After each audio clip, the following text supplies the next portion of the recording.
దూరం పెడుతున్నారండి. అసలు నాతో మాట్లాడట్లేదు, చిరాకు పడిపోతున్నారు. గతంలో ఆల్రెడీ ఒక అబ్బాయిని లవ్ చేశాను. నేను అన్ని తనకి చెప్పే నేను పెళ్లి చేసుకున్నాను. అతనికి పెళ్లి అయిందమ్మా? అతనికి ఇంకా పెళ్లి కాలేదండి. ఏమ్మా, ఏం చేసుకోడా? నేనైతే ఏం అడగలేదు. హలో, అండి నేను నిరుపమ, సుమన్ టీవీ అందమైన జీవితం కార్యక్రమం నుంచి కాల్ చేస్తున్నానండి. వాళ్ళకి నాతో ఏం పని? మీ వైఫ్ పవిత్ర ఉన్నారు కదా, దానికి సిగ్గులేని పని చేసింది మళ్ళీ మిమ్మల్ని మీరు అలాంటి మాటలు మాట్లాడేంత మీకు రైట్స్ అయితే లేవు. ఏం తెలుసని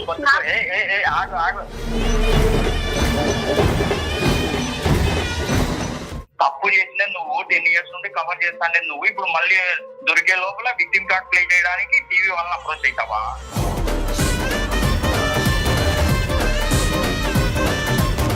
నువ్వు ఫోన్ ఎత్తుతూనే మీ ఆవిడ్ని నానా బూతులు తిడుతున్నావు. మరి 2 నెలలు బట్టి ఇంత కోపం కసి అంతా మనసులో పెట్టుకుని అలాగే ఉన్నావా ఇంట్లో? నా ముగ్గురికి ఏం చేత కాలేదు, అందుకే నేనే సంపాదిస్తాను.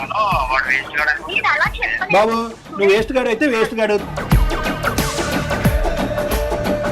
పెళ్లి చూపులప్పుడే ఇంత నిజాయితీ ఉందంటే ఇంకా క్యారెక్టర్ కూడా ఇలాగే ఉంటుంది అనుకుని నేను చేసుకున్నాను.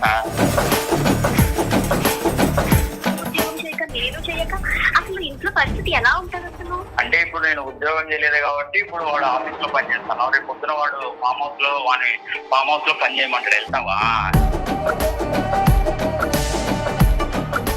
నీ పేరులోనే పవిత్రతుంది, నీ బతుకులో లేదు, నీ బుద్ధిలో లేదు. ఎదవా, వాడేదో కావాలని చెప్పి వింటం అలవాటు చేసుకో. వీడు జస్ట్ లేట్ అయినందుకే ఇంత కంగారు పడిపోతున్నాడు. వాళ్ళ 2 పిల్లలు నీకు పుట్టలేదు, వానికి పుట్టలేదు, నీకు పుట్టినారనుకుంటే వాడు ఏమైపోతారు రా కాబట్టు మంచి బీబీగా దొరికినారా మీకు అని మాట్లాడుకోవడం నేను విన్నా సార్. నువ్వు నన్ను అడగాలి కదా, ఏంటి వాళ్ళు ఇలా మాట్లాడుకుంటున్నారు ఏంటి అని నువ్వు అక్కడే నన్ను అడగాలి కదా. నువ్వు కడుపుకి అన్నం తింటావా, తిండి తింటావా? ఎవడన్నా వచ్చి నా పిల్లలు నాకు పుట్టలేదంట, వానికి పుట్టినారంట, సర్టిఫికేట్ చూపిమని ఎవడన్నా అడుగుతాడా? తలచాడు.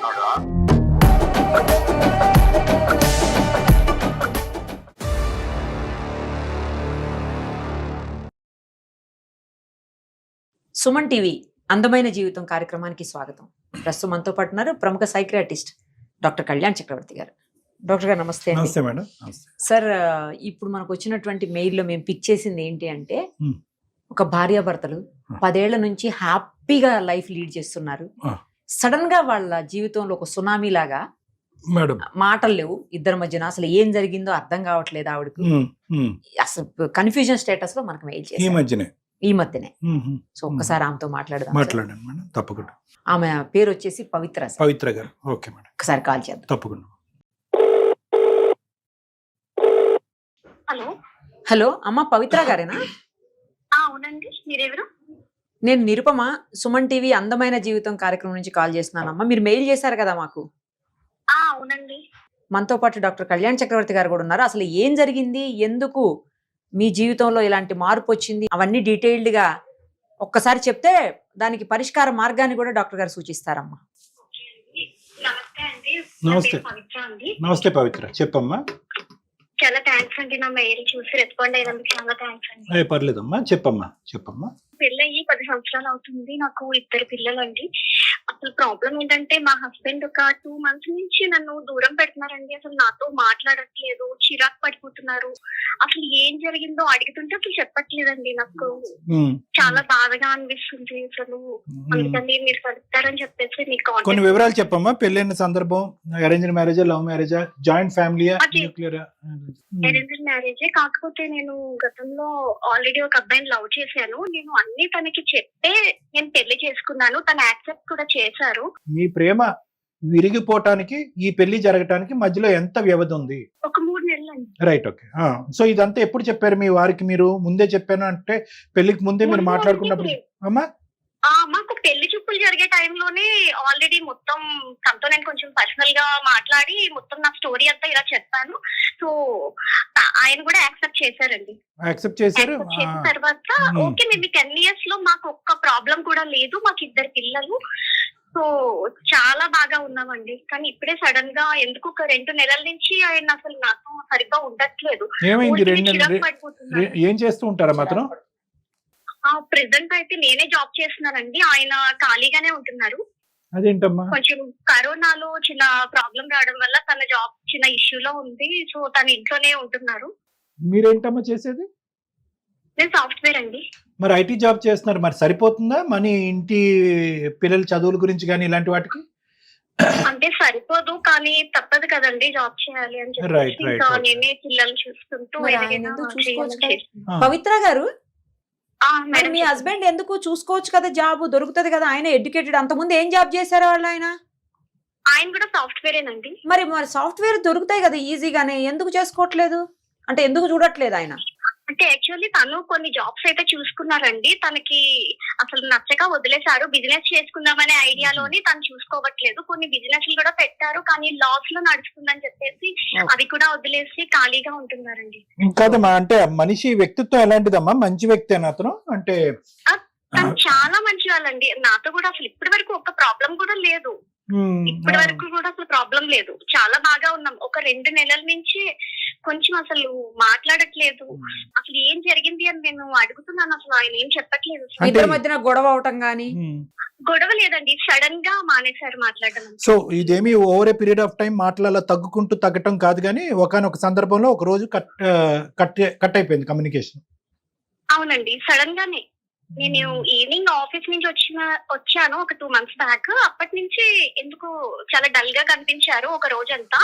నేను ఎందుకు డల్ గా ఉన్నారు అని చెప్పేసి అడిగాను. అప్పటి నుంచి కూడా అసలు మాట్లాడడం లేదు.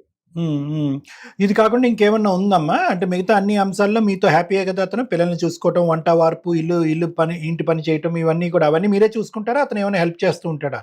ఖాళీగానే ఉన్నాడు. హెల్ప్ చేస్తారండి. ఇద్దరం కలిపే ఇంట్లో వర్క్స్ అన్ని ఇద్దరం కలిపే చేసుకుంటాము. కానీ ఆ చేసే టైంలో కూడా నాతో మాట్లాడడం లేదు. మీకేమన్నా మీ పాస్ట్ గురించి మళ్ళీ ఆ అబ్బాయితో, ఆ పాస్ట్ కి సంబంధించినటువంటి అబ్బాయితో మీరు ఈ మధ్యకాలంలో మళ్ళీ ఏమైనా మాట్లాడటం, మెసేజ్ పంపించడం ఇలా ఏమైనా జరిగినాయా? లేదా అతను గాని పంపించటం మీకు? లేదంటే అతను అటు నుంచి కానీ? యాక్చువల్లీ చెప్పాలంటే నేను ఎక్కడైతే వర్క్ చేస్తున్నానో అతను కూడా అక్కడే వర్క్ చేస్తున్నారు. కానీ ఆ విషయం అయితే మా హస్బెండ్ కి అయితే తెలియదండి. చెప్పేంత అవకాశం కూడా లేదు. నేను తనతో అసలు కాంటాక్ట్ లో కూడా లేను. సో అబ్బాయి ఎలాగమ్మా అంత కోఇన్సిడెన్స్ ఎలా అయిందమ్మా? ఒకే కంపెనీలో ఎంతకాలం బట్టి మీరిద్దరు అదే కంపెనీలో ఉన్నారు? ఒక 1 year నుంచి తను అదే కంపెనీలో వర్క్ చేస్తున్నారు. నేను ఆల్రెడీ మా హెచ్ఆర్ కి చెప్పాను వేరే దగ్గర కొంచెం షిఫ్ట్ చేయమని చెప్పేసి. ఆమె కూడా చూస్తానని చెప్పారు. నాకు ఇబ్బందిగా అవుతుంది అని చెప్పి. ఒకే కంపెనీయా, ఒకే టీమా అమ్మా? ఒకే టీం కాదండి, ఒకే కంపెనీ. కాకపోతే ఎదురు పడతారు అంతే. వచ్చి జాయిన్ అయిన అంటున్నాడు కదా, అదేమన్నా మీ ఇద్దరి మధ్య మనస్పర్ధలకి ఒక కారణమా? అలాంటిది ఏమన్నా ఉందని మీకు అనుమానం ఉందా?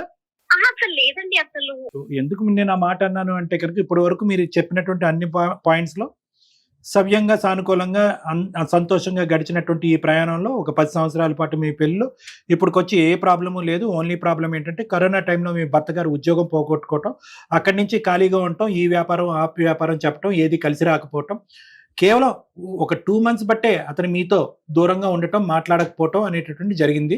దానికి ఒక ఎడిషనల్ పాయింట్ మీరు ఏమని చెప్పారంటే 1 year బ్యాక్ ఒక కోఇన్సిడెన్స్ రూపాన అబ్బాయి ఎక్స్ మీ లవర్ ఎవరైతే ఉన్నాడో అతను వచ్చి ఈ కంపెనీలో జాయిన్ అవటం అనేది జరిగింది. అది కూడా మీరు హెచ్ఆర్కి వెళ్ళారు, చెప్పారు.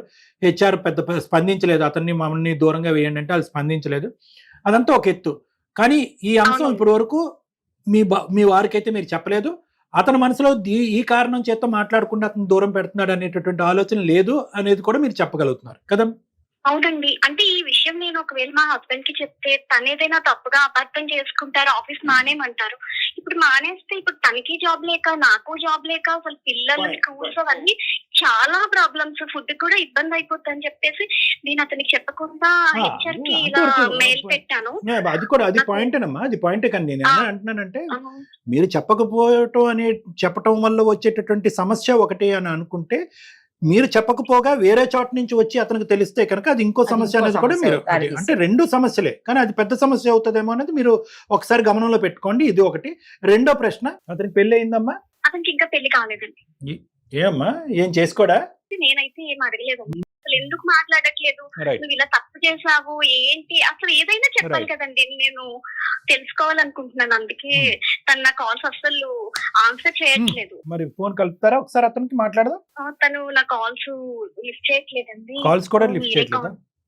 లిఫ్ట్ చేయట్లేదు. మరి ఈ 2 months బట్టి పిల్లల్ని పెంచే విధానంలో రకరకాల మాటలు వస్తాయి, అవి కూడా మాట్లాడుకోవట్లేదమ్మా మీరు?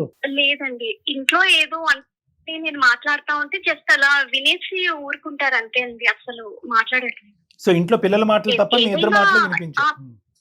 లేదండి, ఒకవేళ నేనే మాట్లాడతాను, తనకి అర్థం అవుతుంది కానీ నాతో మాట్లాడతాను. సరే, ఫేర్ ఎనఫ్. ఒకసారి నంబర్ ఇవ్వమ్మా, మేడంకి నెంబర్ ఇస్తే మేడం ఒకసారి కలుపుతారు, మీరు లైన్ లో ఉండండి. మెసేజ్ పంపించమని. ఏం పేరండి మీ హస్బెండ్ పేరు?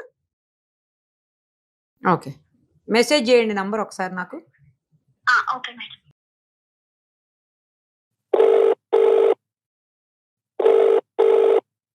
హలో హలో, అండి, మీరెవరు? నేను నిరుపమ, సుమన్ టీవీ అందమైన జీవితం కార్యక్రమం నుంచి కాల్ చేస్తున్నానండి. సుమన్ టీవీనా? సుమన్ టీవీ వాళ్ళకి నాతో ఏం పని? యాక్చువల్లీ మీతో ఏం పని లేదు కానీ మీ వైఫ్ పవిత్ర ఉన్నారు కదా, ఫోన్ ఎందుకు చేశారో చెప్పండి ఫస్ట్. అదే మీ వైఫ్ మాకు మెయిల్ చేశారు, మీ ఇద్దరి మధ్యన ఏదో ప్రాబ్లం ఉంది సాల్వ్ చేయమని చెప్పేసి.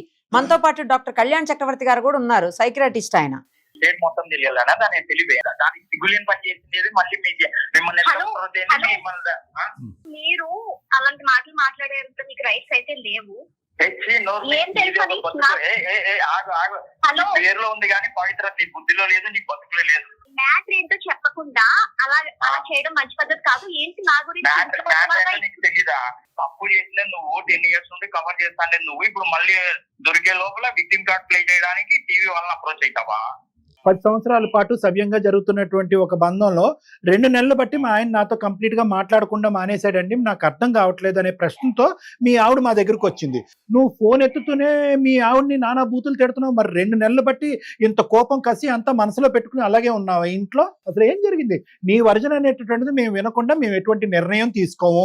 ఆ అమ్మాయి తరపున మేమేదో వకాలతో పుచ్చుకుని నీ మీద అటాక్ చేయడానికి మేము రాలేదు. ఆ అమ్మాయి ఎంత ఇంపార్టెంట్, నువ్వు అంత ఇంపార్టెంట్, మీ ఇద్దరికి పుట్టినటువంటి 2 పిల్లల యొక్క భవిష్యత్తు కూడా అంతే ఇంపార్టెంట్. నువ్వు చెప్పాలనుకున్నా చెప్పయ్యా స్వామి, ఏం జరిగింది? అంటే సార్, ఇప్పుడు నా వర్షన్ చెప్పాలా లేకుంటే జరిగిందే చెప్పాలా? అంతా చెప్పు, నీ వర్జను చెప్పు, జరిగింది చెప్పు, వాస్తవాలు చెప్పు. నేను నా వర్షన్ చెప్తాను సార్, మీరు ఫైనల్ గా జరగలేదా జరిగిందా అనేది మీరు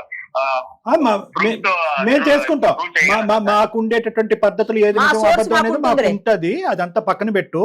నువ్వు చెప్పేం జరిగింది? నా మొగుడికి ఏం చేత కావలేదు, అందుకే నేనే సంపాదిస్తాను, వాడు వేస్ట్ బాబు. నువ్వు వేస్ట్ గాడు అయితే వేస్ట్ గాడు, తనైతే చెప్పలేదు.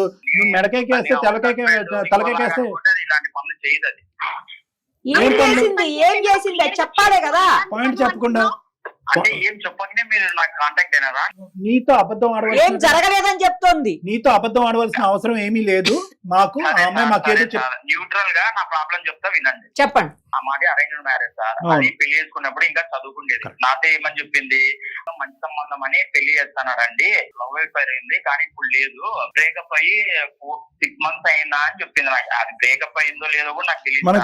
నిజాయితీగా చెప్పే లోపల నేను నమ్మిన, అబ్బా పెళ్లి చూపులప్పుడే ఇంత నిజాయితీ ఉందంటే ఇంకా క్యారెక్టర్ కూడా ఇలాగే ఉంటుంది అనుకుని నేను చేసుకున్నా సార్. 10 years నుండి బాగా గడుస్తుంది. నేను కూడా ఏ విషయాలు ఏం పట్టించుకోలేదు. నాకు కూడా ఏదో ఓన్ గా బిజినెస్ చేసుకుందామని జాబులు మానేస్తాను నేను. ఎందుకంటే ఒకరి కింద పని చేసే మెంటాలిటీ కాదు నాది. ఓన్ గా ఇది అవుతామని నేను ట్రై చేశాను, ఫెయిల్యూర్ అయినాను, వదిలేశాను. ఇప్పుడు ఏదో కొత్త ఓన్ గా స్టార్ట్అప్ స్టార్ట్ చేద్దామని దాని ఆ ప్రాసెస్ లో ఉన్నాగా ఆఫీస్ పోయినప్పుడు నాకు ఒక భరించలేని నిజం తెలిసింది. అంటే దాని క్యారెక్టర్ ఏంటనే నాకు తెలిసింది సార్.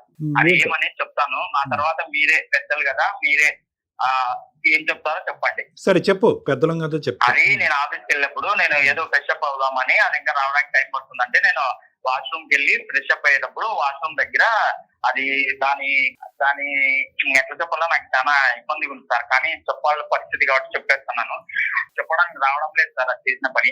అది వాళ్ళ బాయ్ ఫ్రెండ్ అప్పుడెప్పుడో లవ్ బ్రేకప్ అనేది. ఇప్పుడు వాడు ఆఫీస్ లో ఉన్నాడు, వాడు వాడి ఫ్రెండ్ మాట్లాడుకోవడం నేను విన్నాను. వాడు ఏమంటున్నాడంటే, వీడు జస్ట్ లేట్ అయినందుకే ఇంత కంగారు పడిపోతున్నాడు, వాళ్ళు 2 పిల్లలు నీకు పుట్టలేదు, వానికి పుట్టలేదు, నీకు పుట్టినారనుకుంటే వాడు ఏమైపోతారా నా కొడుకు, మంచి బీపీ గారు దొరికినారా మీకు అని మాట్లాడుకోవడం నేను విన్నా సార్.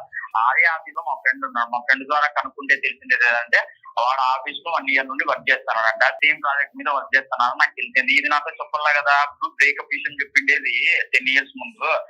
1 year జాయిన్ అయినప్పుడు ఎందుకు చెప్పలే, 1 year నుండి ఎందుకు దాచిపెట్టింది అంటే వీడు కనుక్కోలేదులే. లేదంటే నేను ఆల్రెడీ పెళ్లి చూపులు చెప్పేస్తాను, ఇంకా నేను ఏం చేసినా నిజాయితీ పత్రాలనే సర్టిఫికేట్ తో బతికేయచ్చని తను తెలియదు సార్. అందుకనే ముందుగానే అది ముందు పెళ్ళప్పుడు ప్లానింగ్ లేకుంటే రీసెంట్ గా ఏమన్నా పాత విషయాలు గుర్తుకొచ్చి స్వీట్ మెమరీస్ అట్ సైడ్ మళ్ళీ నన్ను ఇది చేసిందో నాకు తెలియదు, కానీ అదైతే నాకు వద్దు సార్. మీ భార్య పేరు ప్రస్తావన వచ్చింది అక్కడ?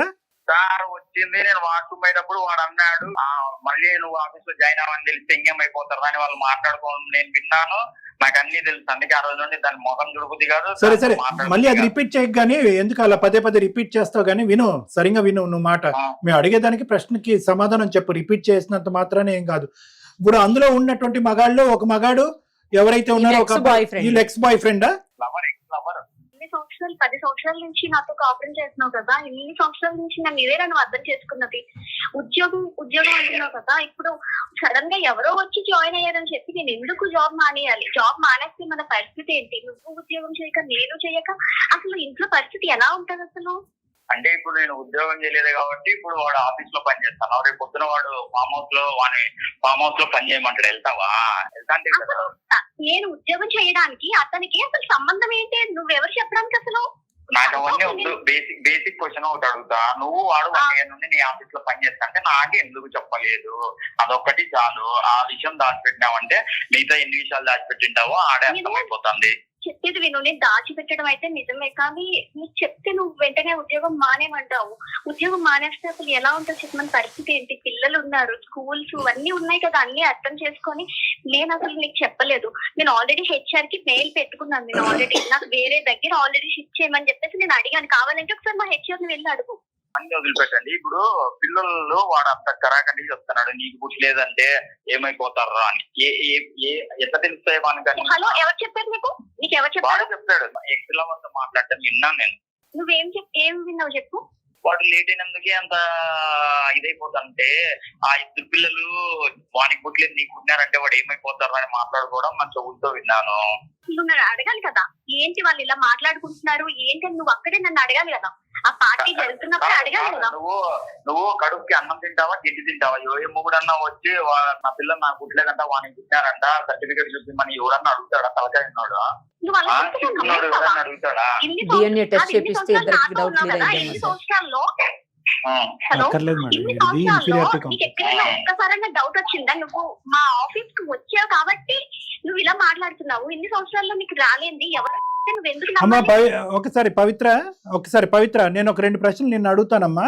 మరి వాళ్ళిద్దరూ అంతలా మాట్లాడుకునే చనువు ఉందమ్మా ఆఫీసులో? లేదంటే నీ గురించి కాదు వేరే ఎవరి గురించో మాట్లాడుతున్నారా? అసలు అతను ప్రత్యేకంగా అంటున్నాడు ఇప్పటికి వచ్చి, ఎప్పుడు అతను అనుమానం పడలేదు, ఇటువంటి పరిస్థితి ఎప్పుడు కూడా మీ ఇంట్లో రాలేదు, ఇది ఫస్ట్ టైం అతను అంటున్నాడు. బహుశా అతను చూసింది విన్నదే చెప్తున్నాడు.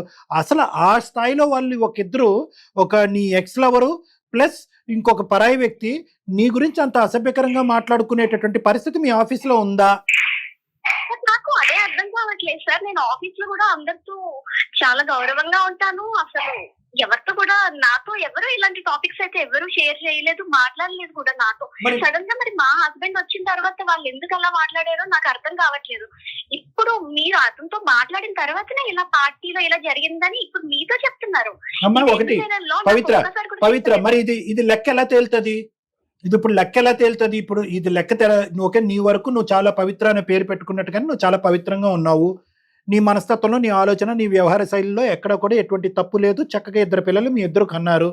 కానీ ఒక పరాయి 2 వ్యక్తులు ప్రత్యేకంగా ఇతన్ని పక్కన పెట్టుకుని వీడు ఆఫీస్కి నుంచే ఇంటికి వెళ్ళడానికి లేట్ అవుతే ఇంత ఫీల్ అయ్యేటటువంటి వాడు ఆ 2 పిల్లలు నీకు పుట్టారు అనేటటువంటి అంత బహిరంగంగా అంత చండాలంగా మాట్లాడుతూటటువంటి 2 వ్యక్తులు అలా మాట్లాడుతున్నారు అంటే కనుక ప్రత్యేకంగా అందులో ఎవరికైనా వాళ్ళిద్దరికీ కానీ ఒక్కడికి కానీ ఏదో ఒక చెడు బుద్ధి అయితే ఉందిగా. మీ ఇద్దరు కాపురంలో చిచ్చు పెట్టాలని ఉద్దేశం ఉంది కదా. ఎందుకు అంత నేను ఇందాకటి నుంచి అడిగేది ఒకటేనమ్మా, కోఇన్సిడెన్స్ ఒక 1 year బ్యాక్ నీ మనసులో ఏ ఉద్దేశం ఉంది, ఏ ఆలోచన ఉందని నేను మాట్లాడట్లేదు. 1 year క్రితము వాడు ప్రత్యేకంగా పెళ్లి చేసుకోకుండా వెతుక్కుంటూ వచ్చి మీ ఆఫీస్లో జాయిన్ అయ్యాడు అంటే కనుక నీ బుద్ధిలో దుర్బుద్ధి లేకపోయినా కూడా వాడి ఉద్దేశంలో దుర్బుద్ధి ఉందేమో, ఇది ఒక అవకాశం కింద వాడుకున్నాడేమో, భార్యాభర్తలను విడగొట్టాలని అనుకున్నాడేమో, వేరే ఫ్రెండ్ యొక్క హెల్ప్ తీసుకుని అక్కడ ఇతనికి వినిపించేటటువంటి విధంగా మాట్లాడి ఇగో చూడు 10 సంవత్సరాల పాటు మీ ఇద్దరి మధ్యన భేదాభిప్రాయాలు లేకుండా ఉన్నప్పుడు అతను ఇప్పుడు క్రియేట్ చేసేసాడు కదా ఇష్యూని. ఇటువంటి దుర్బుద్ధి ఉండేటటువంటి వాడు, ఇలాంటి వాడు మీ ఆఫీసులోకి ఎంటర్ అయిన తర్వాత నీకు ఏమి వాడి యొక్క బిహేవియర్ కానీ, మేనరిజమ్స్లో కానీ, మాటల్లో కానీ, ఓకే ఒక అంశం అయితే కనుక భర్తకు చెప్పకుండా దాచిపెట్టడం అనేది నేను ఇందాక అన్నాను కదా, 2 రిస్కులు ఉంటాయి. ఒకటి డైరెక్ట్గా మీ భర్తకు అనుకోవటం, ఇంకో రిస్క్ ఏంటంటే కనుక నువ్వు ప్రత్యేకంగా వెళ్ళి మీ భర్తకు చెప్తే కనుక ఈ ఉద్యోగం కూడా మానిపిస్తే ఇల్లు గడిచేది ఎలాగా అనేది ఒకటి. నేను ఏదైతే అన్నానో అదే జరిగింది ఇక్కడ. మీ హస్బెండ్ ఎప్పటికీ మీ జీవితకాలంలో ఎప్పటికీ ఆఫీస్కి రాడని నువ్వు అనుకున్నావో ఏంటో నాకు తెలియదు, కానీ అతను రానే వచ్చాడు. గంట లేట్ అయిందని వచ్చాడు అతను.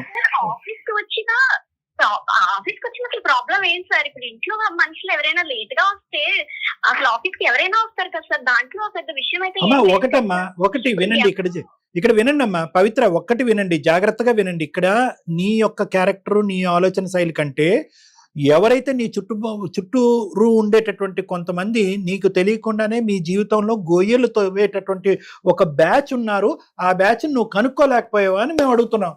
బ్యాడ్ ఇంటెన్షన్ తోనే అక్కడ జాయిన్ అయ్యి ఉండాలి సార్ అసలు. అంతే మేడం, అది ఈ అమ్మాయికి ముందే పసిగట్టి ఐదర్ మీ భర్త కన్నా కూడా వాడు ఇక్కడ చేరాడండి, వాడి ఉద్దేశం ఇలా ఉందని ముందే చెప్పాలి. చెప్పుంటే కనుక అది ఇక్కడి వరకు వచ్చిండేది కాదు. కానీ ప్రత్యక్షంగా వచ్చి మీ హస్బెండ్ అక్కడొచ్చి ఆయన చూసేటప్పటికి చూసిన మొదటిసారే ఇటువంటి సందర్భం, ఇటువంటి మాటలు అతను చెవుని వినేటప్పటికీ అతను రియాక్ట్ అవటంలో ఎటువంటి తప్పు లేదు. మా ఆయన ప్రత్యేకంగా పని కట్టుకుని అబద్ధాలు ఆడుతున్నాడా? సార్ రియాక్ట్ అవ్వచ్చు సార్, కానీ ఎవరో వచ్చి చెప్తే అసలు ఎందుకు వినాలి సార్? అతను ఆయన ఒక 10 సంవత్సరాల నుంచి ఉంటున్నాను కదా, కనీసం నాతోనే ఒక్క మాట అయినా చెప్పాలి కదా, ఏంటి నిజమే అబద్ధమా ఏదో ఒక విషయం నాతో చెప్పాలి కదా సార్. అతను నువ్వు చెప్పావా అతను వచ్చి మీ ఆఫీస్ లో జాయిన్ అయ్యాడని? నాతో ఒక మాట చెప్పాలా, ప్రతిసారి ఒక మాట నువ్వు వేస్తున్నావు, నువ్వు కూడా నాతో ఒక మాట చెప్పాలా కదా. 1 year నుంచి ఒక మాట చెప్పలేదు కదా, లేదో నీకు తెలియదు కదా, ఒక మాట అయితే చెప్పాలా కదా. ఆ తర్వాత కదా ఆ వ్యక్తికి నాకు సంబంధం లేనప్పుడు తను మా ఆఫీస్ లో వర్క్ చేస్తున్నాడు అని స్పెషల్ గా నేను మీకు ఏం చెప్పాలి? వాడు ఎవడైతే అనుకున్నాడో వాడికి ఒక ఎజెండా ప్రకారమే వచ్చి మీ ఆఫీస్ లో జాయిన్ అయ్యాడు. నువ్వేంటంటే తెలివి తక్కువగా ఆడి దారి ఆడిది, నా దారి నాది, ఇది గత ప్రేమ కదా, ప్రస్తుతం ప్రేమ కథ కాదు కదా, నా భర్త ఉన్నాడు కదా అని చెప్పి గుడ్డిగా నమ్మి నువ్వు అక్కడ నేనేం మందలించట్లేదు, తిట్టట్లేదు, కానీ ముందస్తూ వచ్చేటటువంటి సమస్యకి ముందుగానే జాగ్రత్త చేసుకుంటే కనుక బాగుండేదేమో అని నా అభిప్రాయం. ఏమండి అలా వాడు వచ్చాడండి, ఇదేం కోఇన్సిడెన్స్ అండి, మీకు ఇష్టమైతే నేను ఇక్కడ ఉంటానండి, కష్టమైతే వేరే చోటుకి వెళ్తానండి అని ఏదన్నా ఆ పద్ధతిలో మాట్లాడుంటే ఈ పరిస్థితి వచ్చుండేది కాదని నా అభిప్రాయం. ఎన్నో ఆప్షన్స్ ఉన్నా నువ్వు ఒకే ఆప్షన్ ఎంచుకున్నావు, ఏంది వీనికి తెలియదు, వీడు తెలుసుకోలేడు అంతే. అది మాట్లాడుతున్నావు, నీ పేరులోనే పవిత్రత ఉంది, నీ బతుకులో లేదు, నీ బుద్ధిలో లేదు. అనవలసిన అన్ని మాటలు అనేసావు, చెప్పాల్సినటువంటి అన్ని మాటలు అనేసావు, అవమానించవలసినటువంటి అన్ని అవమానాలని ఆ అమ్మాయి పడింది, ఇంకా ఆపేసాయి. ఇంకొక 2 నిమిషాలు విను. నువ్వు వాడెవడో ఒక ఎదవ, ఓకే, వాడేదో కావాలని చెప్పి వింటాం అలవాటు చేసుకో. 9 సంవత్సరాల పాటు కాపురం, 10 సంవత్సరాల పాటు విను, 10 సంవత్సరాల పాటు పవిత్రంగా కాపురం చేసినట్టు నీ భార్యని అసెస్ చేస్తావా? ఒక 2 నిమిషాల పాటు నువ్వు వినకూడనటువంటి ఒక ఎదవ నోట్లోంచి వచ్చే మాటలు బట్టి ఈ 10 సంవత్సరాల పాటు కాపురం చేసింది ఈ పవిత్రత అంతా తీసుకెళ్లి బూడిదలో పోసిన పన్నీర్ అవుతుందా? ఈ 10 years పాటు నీ భార్యకి నువ్వు ఏం సర్టిఫికెట్ ఇవ్వవా? ఏ సర్టిఫికెట్ ఇవ్వవా? ఒకటే విను, నీ భార్య ఇప్పటికొచ్చి ఏ అంశంలో అయినా కూడా 6 సంవత్సరాల పాటు నువ్వు ఎక్స్పెరిమెంట్లు చేసుకుంటూ ఇంట్లో కూర్చుని పని పాట లేకుండా ఎవరి కింద నేను పని చేయను సార్, నేను రాజా బిడ్డని, నేను నాకు కావాల్సినటువంటి విధంగా ఉంటేనే పని చేస్తానని చెప్పి నువ్వు ఇంట్లో కూర్చున్నావు. ఆ అమ్మాయి బయటికి వెళ్ళి కష్టపడుతుంది, పగలనక రాత్రి అనక కష్టపడుతుంది. నువ్వు ఏదో కొద్ది సంపాదించి మాట్లాడితే కనుక అది వేరే విషయంగా ఉండేది. నువ్వు ఏమీ చేయట్లేదు, ఇప్పుడు నానా మాటలు అంటున్నావు. నువ్వు విన్నది 2 నిమిషాలు, ఎటువంటి ప్రూఫ్ లేదు. నువ్వు దమ్మున్న మగాడు అయితే కనుక అక్కడే గల్లా పట్టుకుని వాడిని నిలదీసి ఉండేవాడివి, అక్కడే మీ ఆవిడ్ని ఎదురుగుంట పెట్టి ఏంటి అసలు మీ ఇద్దరి మధ్య సంబంధం ఏంటి అని చెప్పి అక్కడే అడుగుండేదానివి. ఇప్పుడేమొచ్చి 2 నెలల పాటు అది నాంచి అంత ఇది అయిపోయిన తర్వాత ఇప్పుడు నీ భార్యని నానా మాట్లాడటంలో ఎటువంటి ఇది ఉంది నీకు? స్కోప్ ఇచ్చింటేనే వాళ్ళు మాట్లాడగలుగుతున్నారు. ఇదంతా స్కోప్ ఇచ్చి అంత పర్ఫార్మెన్స్ చేసిందనే నాకు డౌట్ వస్తుంది. ఇందాక నువ్వు మాకు అన్నావు, ఎందుకు ఈ మాట ముందస్తూనే అంటూనే ఎందుకు ఈ డైలాగులు కంప్లీట్ చేసావు అన్నది నాకు ఇప్పుడు అర్థం అవుతుంది. ఎందుకంటే నీ చేతిలో ఏమీ లేదు, నువ్వు చెవుతో విన్న తప్ప నీ దగ్గర ఎటువంటి ఆధారం లేదు. నా ఉద్దేశం కూడా ఒకసారి ఆలోచించుకో. 10 years పాటు నీతో పాటు ప్రయాణం చేసినటువంటి ఈ అమ్మాయి ఒక్క సందర్భంలో అయినా కూడా ఒక మచ్చపడేటటువంటి విధంగా వ్యవహరించిందా, ఆలోచించిందా, మాట్లాడిందా? ఎప్పుడూ లేనటువంటి ఈ సమస్య ఈ రోజు ఎందుకు వచ్చిందంటే 2 కారణాల చేత వచ్చింది. ఒకటి, ఆ అమ్మాయి ముందొస్తే నీకు చెప్పుంటే కనుక ఏదో వచ్చి మా ఆఫీస్లో జాయిన్ అయ్యడం చెప్పుంటే ఈ ప్రాబ్లం వచ్చిండేది కాదు. నెంబర్ 1, ఈ అమ్మాయి యొక్క వీక్నెస్ ని వాళ్ళు క్యాష్ చేసుకుని వెనకట్లో ఒక నాటకం ఆడారు. సో వాడు అక్కడ కల్ప్రిట్, నీ వైఫ్ కల్ప్రిటా కాదనేది డిసైడ్ చేసుకోవాల్సింది నువ్వు విన్నది నేను అబద్ధం అని అనట్లే. ఫైనల్ గా నేను ఒకటే మాట చెప్తాను సార్, నేనైతే DNA టెస్ట్ కి వెళ్దాం అనుకుంటున్నా. దానిలో ప్రూవ్ అయిందనుకో అది రెడీగా ఉన్నాను సురేష్. నేను ఆల్రెడీ ఇందాకే చెప్పాను మీకు, నేను ఏ టెస్ట్ కన్నా నేను రెడీగానే ఉన్నాను. ఉండే స్వామి అందరికి DNA టెస్ట్ ఒకటి బాగా. DNA టెస్ట్ అంటే కనుక అదేదో రోడ్డు మీద అమ్మేటటువంటి ఏం చింతపండు బియ్యం అనుకున్నారా? ఏమే DNA టెస్ట్ చేయించటానికి మీరు ఆప్షన్ చెప్పండి సార్, మీరే చెప్పండి. అలా అన్నావు బాగుంది. ప్రతిదానికి DNA టెస్ట్ అనేటటువంటిది అది అంత ఈజీ కార్యక్రమం ఏం కాదు. అది చాలా పెద్ద లీగల్ ప్రాసెస్. అయినా కానీ అవసరం వస్తే కనుక ఖచ్చితంగా అక్కడి వరకు వెళ్దాం. నాకు వచ్చేటటువంటి కోపం, బాధ, బెంగ ఏంటంటే కనుక 10 years పాటు మీరిద్దరు చేసినటువంటి ప్రయాణాన్ని నువ్వు ఇచ్చేటటువంటి విలువ ఇదేనా? కేవలం ఒకడు మాట్లాడినటువంటి మాటను నమ్ముతావా? అంటే మీరిద్దరు చేసినటువంటి ప్రయాణం, మీ పెళ్లి ఎప్పుడో పెటాకులు అయిపోవాలిగా. అంటే ఇంకోడెవడో ఎక్కడో ఏ బస్సులోనో ఏ ఆటోలోనో ఏదో అంటాడు, ఒక రాంగ్గా మీ భార్యను వర్ణిస్తాడు, లేదంటే నీ భార్య గురించి ఒక రాంగ్ వర్జన్ అనేటటువంటిది నీ చెవులో పడేటటువంటి విధంగా ఎవడో మాట్లాడతాడు. అంతేనా? అంటే నేను అనేది ఏంటంటే DNA టెస్ట్ చేయించాలంటే చేయిద్దాం, దానికి ఏ విధంగా తోడ్పడాలి, ఏ విధంగా ఫెసిలిటేట్ చేయాలని నన్ను అడిగితే నేను చెప్తాను. అది కాదు, దానికంటే ముందు మనసా వాచా కర్మ, మనస్ఫూర్తిగా నువ్వు ప్రేమించి పెళ్లి చేసుకున్నటువంటి ఒక భార్య, నమ్మకంగా చేసినటువంటి ఒక 10 సంవత్సరాల ప్రయాణం, ఇష్టపడి పెళ్లి చేసుకున్నటువంటి మీరిద్దరు 6 సంవత్సరాల పాటు నువ్వు ఏ సద్యోగం చేయకపోయినా, ఇంట్లో కూర్చున్నా కూడా ఉద్యోగం చేసేటటువంటి ప్రయత్నం చేయకపోయినా, పెట్టేటటువంటి ఎక్స్పెరిమెంటల్గా బిజినెస్లు పెట్టి నష్టం వచ్చినా కూడా ఆ నష్టం అమ్మాయి భాగం పంచుకుని ఉందే గానీ నువ్వు వెళ్ళి బయటకు వెళ్ళి పనిచేసి 4 పైసలు సంపాదించు అని చెప్పి నీ మీద ఒత్తిడి పెట్టినటువంటి ఒక భార్యకి ఈరోజు నువ్వు ఇచ్చే విలువ ఇంతేనా? సార్ నా ఫైనల్ వర్డ్ ఒకటే సార్, నాకు 6 months టైం కావాలా. అందులోపల నా స్టార్ట్అప్ స్టార్ట్ అవుతుంది. అందులోపల నేను కూడా రీథింకింగ్ చేసుకుంటా. నీ స్టార్ట్అప్ లో చేసుకొని అప్పుడు ఫైనల్ గా నా వర్షన్ అనేది అమ్మాయితో కలవడం, లేదంటే నా పిల్లలతో ఇది కావడం. తప్పు, చాలా తప్పు. నీకు ఆప్షనే లేదు. సురేష్, నీకు ఆప్షనే లేదు. DNA టెస్ట్ చేయిద్దామంటే చేయిద్దాం, కానీ దానికంటే ముందు ఎవడైతే ఈ మాటలు అన్నాడో వాడు గల్లా పట్టుకుని పద, అమ్మాయి కూడా వస్తుంది, నేను నిరుపమా మేడం కూడా వస్తాము, అసలు వాడు ఏ సందర్భంలో ఏ పరిస్థితిలో అన్నాడు, అసలు ఈ అమ్మాయిని ఉద్దేశించి అన్నాడా, ఏ ఆలోచనతో అన్నాడు, మొత్తం అంతా కూడా లెక్క తేలటం పెద్ద కష్టం కాదు. మేము ఇన్వాల్వ్ అవుతాయి. DNA టెస్ట్ కంటే ముందు మేము ఇన్వాల్వ్ అవుతాం. అసలు నిజాలు ఏంటి అనేటటువంటిది అక్కడ బట్టబయలు అవుతాయి. ఆ అమ్మాయి కూడా ఒక మాట అంది. ఏమంది నీ భార్య? ఏవండి దేనికైనా, ఏ టెస్ట్ కైనా, ఏ ఇన్వెస్టిగేషన్ కైనా, ఎటువంటి పరీక్షకైనా నేను మెంటల్ గా ప్రిపేర్ గానే ఉన్నాను, మీదే లేటు అని అంది. నువ్వు దానికి ఇచ్చినటువంటి ఆప్షన్ ఏంటంటే DNA టెస్ట్.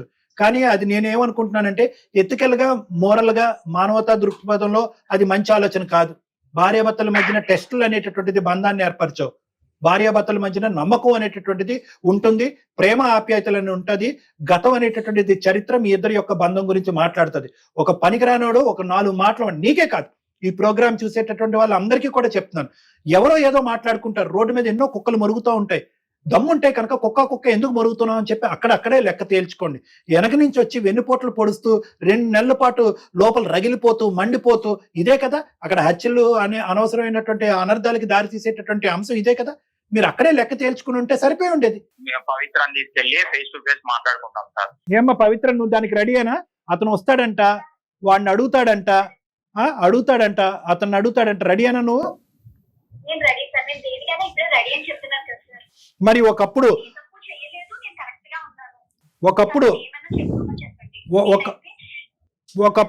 వాడు కావాలనే మాట్లాడాడు, మీ ఇద్దరి మధ్యన ఏదో చిచ్చు పెట్టడానికే వాడు మాట్లాడాడు, వాడు ఒక దురుద్దేశంతో వచ్చి మీ ఆఫీస్లో జాయిన్ అయ్యాడని తెలిస్తే కనుక నువ్వు వెంటనే అక్కడ ఉన్నటువంటి జాబ్కి రిజైన్ చేసి ఇంకో చోటుకి వెళ్ళడానికి రెడీయేనా? లేదంటే హెచ్ఆర్కి లేదంటే నేను ఎందుకు నా జీవితాన్ని రిస్క్లో పెట్టాలి అనుకుంటే కనుక జరిగినటువంటి దాని అంతరికి మేము సాక్ష్యంగా ఉంటాము. ఇన్ రైటింగ్ నువ్వు మీ హెచ్ఆర్ వాళ్ళకి రిపోర్ట్ చేయి, వీడు ఇలా అబ్యూస్ చేస్తున్నాడు, ఇలా ప్రాబ్లం క్రియేట్ చేస్తున్నాడు నువ్వు రాయి, మేము కూడా దానికి సపోర్టింగ్గా ఉంటాం. వాడిని అక్కడి నుంచి ఉద్యోగంలో తీసేసేటటువంటి విధంగా మనం ప్రయత్నం చేద్దాం. సరే సార్, సపోర్ట్ గా ఉంటుందంటే చెప్తాను. అది అక్కడ కూడా నీకు క్లారిటీ రాలేదు అని అనుకుంటే కనుక నువ్వు అన్నట్టుగా ఏదైతే టెస్ట్ ఉందో దాన్ని కూడా మనం ఫెసిలిటేట్ చేద్దాం. But that should always be the last option. Okay sir, day to time fix చేసి ప్రొసీడ్ అవుతాం. అందుకే దయచేసి నువ్వు 6 నెలలు టైం పెట్టాను, స్టార్ట్అప్ పెట్టి సెటప్ పెడతాను, ఇవన్నీ వేరే విషయం. ఫస్ట్ నాకు ముఖ్యమైనటువంటి అంశం ఏంటంటే మీ పర్సనల్ లైఫ్. నువ్వు స్టార్ట్అప్ పెడతావు, బిజినెస్ పెడతావు, ఎంత ఖర్చు పెట్టి ఎంత తగలడతావు అనేది నీ యొక్క ఆలోచన శైలి. దాంట్లోకి నేను జోక్యం చేసుకోవట్లేదు. కానీ ఈడు జోడుగా ఉండటము, ఇద్దరు కలిసిమెలిసి ప్రయాణం చేయటము, మీ స్టార్టప్లో ఆ అమ్మాయి కూడా ఒక భాగస్వామి అవటము, దాని పరంగా ఆ అమ్మాయి హెల్ప్ చేయటము, ఆ అమ్మాయి వచ్చేసేటటువంటి వృత్తిలో మీరు మానసికంగా సపోర్ట్ ఇవ్వటము, ఇద్దరు చక్కగా ఆ పిల్లల్ని చూసుకోవటం అనేది ప్రధానమైన అంశం. అన్నింటికంటే పిల్లలు సార్ ఇంపార్టెంట్. పిల్లలు నలిగిపోతున్నారు 2 నెలలు బట్టి. ఓకేనా? Okay sir. రైట్. ఓకే. ఏమ్మా పవిత్ర గారు ఓకేనా? ఓకే, మీరు మాట్లాడండి. అక్కడ జరిగినటువంటి ఫలితం ఏమైందో ఆడితో మాట్లాడిన తర్వాత ఏం రిజల్ట్ వచ్చింది అనేది మాకు చెప్పండి. దాన్ని బట్టి నెక్స్ట్ స్టెప్స్ ప్రొసీడ్ అవుదాం. Okay, thank you.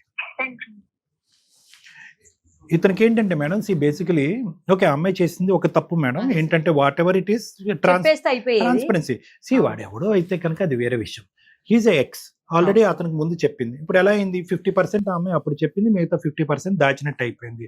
అంటే వాడు అసలు ఈ కంపెనీలో జాయిన్ అవ్వకపోయింటే వేరే ఉండేది, అసలు అవసరమే లేదు. ఇక్కడేం జాయిన్ అవటము, వాడు ఎందుకు వచ్చాడు అనేది ఎవరికన్నా ఆలోచన వస్తుంది. ఇన్ని 100 కంపెనీల్లో ఎందుకు? సరే కోఇన్సిడెన్స్ అనుకుందాం. ఇటువంటి కోఇన్సిడెన్స్ అయిపోయింది మా ఇంట్లో అని చెప్పి జోక్గా అమ్మాయి భర్తకు చెప్పినా సరిపోయి ఉండేది. అవును, జోక్గా చెప్పినా అట్లీస్ట్ ఫ్యాక్ట్స్ గానే ఉన్నాయి, ఇన్ఫర్మేషన్ ట్రాన్స్పరెంట్ గా ఉన్నదని. అది నెంబర్ 1. నెంబర్ 2 ఏంటంటే కనుక ఇతను విన్నది ఏమి పిచ్చి మాటలు కాదు. వాడు అనే ఉంటాడు, ఈ అమ్మాయిని ఉద్దేశించి అన్నాడో ఏమన్నాడో నాకు తెలియదు కానీ అనే ఉంటాడు. వాడు ఉద్దేశం అనేటటువంటిది ఇప్పుడు వరకు సంవత్సరం టైంలో ఈ అమ్మాయి కనిపెట్టలేకపోయింది. వచ్చినటువంటి 10 నిమిషాల్లో అతను చూసినటువంటి దాంట్లో ఆ ఉద్దేశం కనిపించింది. ఇప్పుడు సో ఆ అమ్మాయి ఒక రిస్క్ ఏరియాలో ఉంది, ఒక డేంజరస్ పర్సన్ ఆ అమ్మాయి చుట్టూనే తిరుగుతున్నాడు. సో కాబట్టి మనం ఇలా డిస్కస్ చేసుకోవటం వల్ల ఏంటంటే వీళ్ళు వెళ్ళి వాడిని ప్రశ్నించటము, వాడిని అక్కడి నుంచి ఉద్యోగంలో రిమూవ్ చేయటము, అప్పుడు వీళ్ళిద్దరూ హ్యాపీగా ప్రయాణం చేయటం అనేది జరుగుతుంది. లేదంటే ఈ అమ్మాయి అక్కడ మానేసి వేరే దగ్గరికి వెళ్ళటం ఏదో సంథింగ్, అది రిస్క్ అని అంటుంది. కాబట్టి థ్యాంక్ యూ సో మచ్.